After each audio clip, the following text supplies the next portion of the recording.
สวัสดีค่ะหลังจากที่ไม่ได้โพสต์คลิปให้เพื่อนๆดูมานานแล้ววันนี้เป็นวันที่ดีที่สุดที่จะทำคลิปให้เพื่อนๆได้ดูนะคะ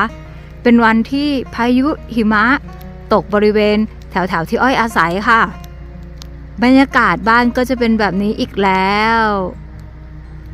สวยงามมากเวลาที่เราตื่นขึ้นมาแล้วเราก็ได้เห็นหิมะปกคลุมไปหมดทุกที่เลยค่ะ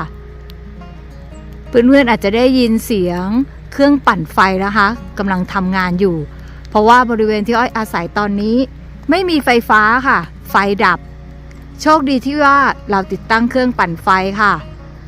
เราก็เลยมีไฟใช้นี่ถ่ายให้เพื่อนๆดูรอบบ้านเลยนะคะมันน่าจะหนักมากเลยต้นนี้ต้นสนถูกหิมะปกคลุมค่ะอันนี้ก็คือทางเดินนะคะตอนเช้าทอดออกมาเขี่ยหิมะออกค่ะ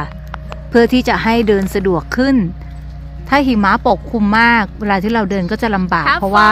ทางเดินของบ้านอ้อยตรงนี้จะเป็นหินนะคะเราจะวางเป็นชั้นๆเป็นขั้นบันไดแล้วอีกอย่างหนึ่งมันก็จะเปลี่ยนเป็นน้ำแข็งอะค่ะถ้าเราไม่เขี่ยออกอะข้างบนเป็นหิมะข้างล่างเป็นน้ำแข็งเวลาเดินมันก็จะลื่นค่ะแบบนี้นะคะเริ่มเป็นเงาขึ้นมาแล้วบริเวณบ้านอ้อยนะคะเราก็จะแขวนที่ให้อาหารนกค่ะเห็นไหมคะนกกำลังมากินอาหารเลยแล้วจะแขวนบริเวณรอบๆบ้านเราก็จะได้ชื่นชมบรรยากาศมีนกมากินอาหารฟังเสียงนกจิบจับจิบจับทั่วไปเลยค่ะตอนนี้บรรยากาศเยี่ยมมากหิมะก็โปรยลงมาเห็นนกตัวน้อยๆมากินอาหารที่เราใส่งดงามที่สุดเลยค่ะที่นี่นะคะพยากรณ์อากาศเวลาบอกว่าฝนจะตกหิมะจะกระหน่ำหิมะตกมากตกน้อยชัดเจนมากค่ะพอเรารู้ล่วงหน้า2 วันว่าวันนี้หิมะจะตกเยอะทอดก็เลยเลื่อนรถนะคะไปจอดใกล้ๆกับริมถนนใหญ่ค่ะนั่นแหละค่ะเพื่อนๆเห็นไหมจอดตรงนู้นเพราะว่าถ้าเราไม่รีบเอารถไปจอดตรงริมถนนนะคะทางขับเข้ามาที่บ้านเนี่ยค่ะเห็นไหมคะมันจะเป็นหิมะเยอะอันตรายค่ะเมื่อ2 ปีที่แล้วหลังจากที่เรากลับมาจากทริป阿拉斯ก้านะคะไม่ใช่ทอดขับรถชนต้นไม้ค่ะต้นไม้บริเวณบ้านนี่แหละค่ะเดี๋ยวชี้ให้ดูน่าจะเป็นต้นนี้นี่ต้นนี้ที่อ้อยชี้เนี่ยค่ะนางชนปึ้งก็ยังคุยกันบอกว่าเราเที่ยวกันขับหลายร้อยหลายพันไมล์ไม่มีปัญหาแต่พอมาถึงบ้านปึ้ง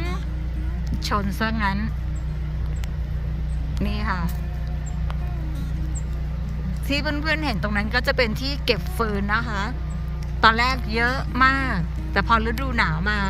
ก็เผาทุกวันเติมทุกวันมันก็จะเหลือแค่นี้ค่ะให้ดูบรรยากาศหิมะความหนาของมันเราก็ยังเผาฟืนอยู่นะคะในปล่องฝันตรงนี้ก็จะเป็นอีกจุดหนึ่งนะคะที่เรา